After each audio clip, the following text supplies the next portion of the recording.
There are a lot of hit pieces. The reaction was people get severe. very mad when celebrities have opinions. No, I understand. Yeah. I understand. I know he's not qualified. He doesn't, you know, he's just, who the hell is he to have an opinion about something so horrible? And, you know, it was sad because they didn't really take a look at any of the stuff I was asking them to look at, any of the evidence or any of the stuff that generated those questions, you know.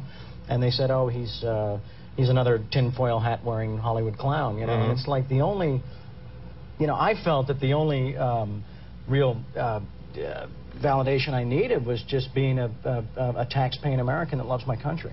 Yeah, and I mean, it's just something that you wonder about, and you would like to know more about, sure. I assume. And did you study the tapes? And I've done a lot of research, and it's not just me, it's the people that have come before me, the experts and the engineers and the physicists and the scientists and the scholars that raised a lot of these things, and I took a look at their research and said, yeah, it doesn't add up. A lot of it doesn't add up. Hence these questions, you know. And there's two areas. There's Building 7, and there's the 5 frames from the Pentagon. Don't listen to me. Do your own research, you know. But I think that, you know, what happened to a time in this country when we were entitled, when we had a constitutional and a God-given right to be curious about things that didn't make sense. That's all it was. Because we have a lot of cable shows now, and thank you. And they need stuff to be mad about. So, you know, stuff like this is like, oh boy, we could yell about this for an entire week. And plus, with your dad being the president and all, it puts a lot of the focus on it.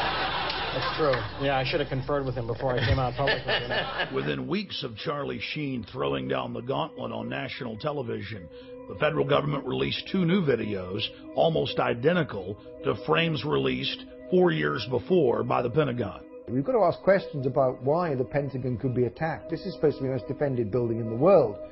We've got to look at the stills that were released from video footage of that day, which claim that a jetliner went into the side of the Pentagon and yet appear to show some kind of guided missile going in there.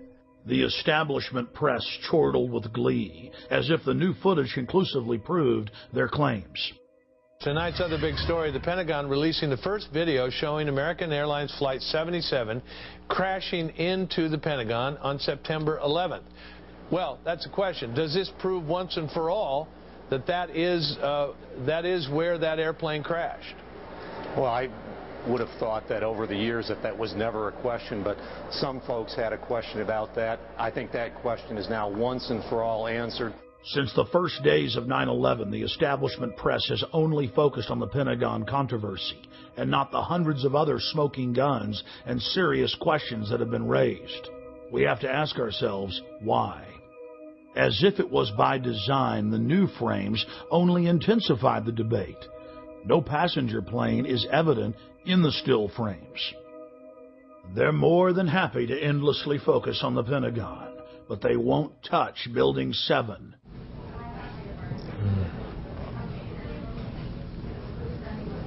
It's amazing. Amazing, incredible, pick your word. For the 3rd time today, it's reminiscent of those pictures we've all seen too much on television before, when a building was deliberately destroyed by well-placed dynamite to knock it down.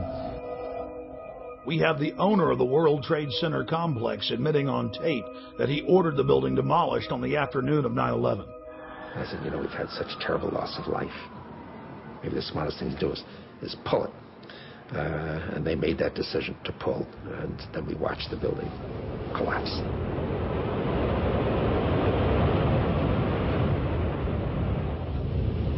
"9/11 was just one salvo in an ongoing war against the free peoples of the planet. It's all part of their terror storm."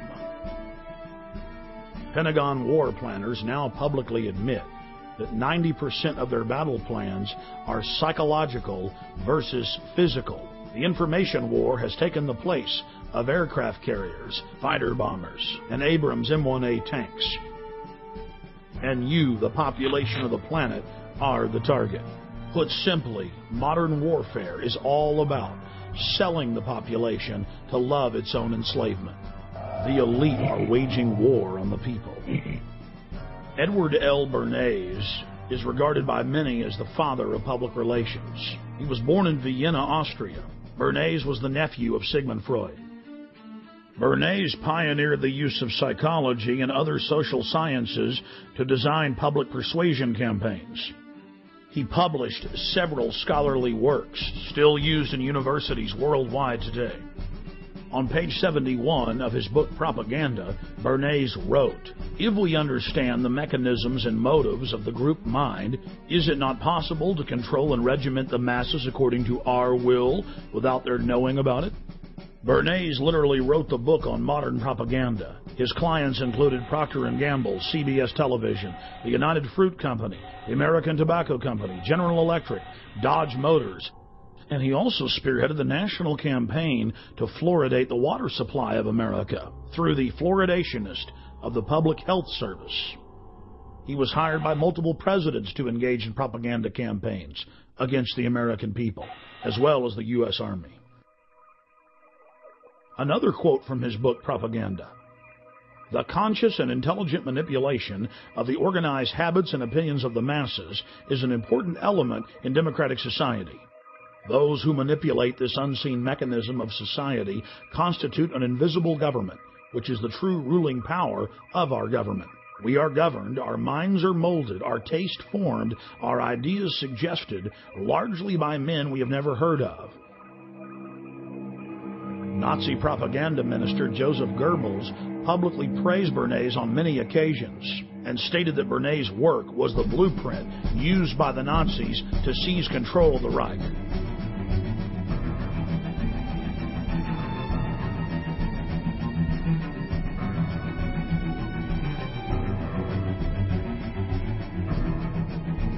Edward Bernays advanced the science of propaganda light years. But more than 60 years after his heyday, the science of mind control is thousands of times more sophisticated than even Bernays had envisioned. Since the dawn of man, bullies have attempted to dominate and control the tribe. Human history has been one long struggle of the independent free human against organized crime syndicates attempting to enslave him. Brute force has been replaced with intimidation and propaganda. We are manipulated into enslaving ourselves. We are conned into believing that the establishment is our loving keeper and not our parasitic master. The New World Order architects are a group of predatory control freaks who have enslaved humanity and are desperate to keep control of their cattle. The elite is threatened by independent free humans who control their own destinies. They're threatened by intelligence, by beauty, by honor, by family. They seek to control and steer the destiny of humanity in a direction that secures their power monopoly forever. They are sadistic. They are callous. They think nothing of human life, only control and keeping that control. The entire world is being engineered, designed to be a prison planet, a control grid over free humanity, where no dissent is tolerated. Once you realize that the establishment is laughing at you, you can begin to research the truth and start fighting back. Once you understand their game plan, it's very easy to defeat. Knowing who your enemy is half the battle. Taking action is the other half. You only have to free your mind, and defeating the globalist will be easy.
Hey guys, get your cameras on. Yeah, what's going on?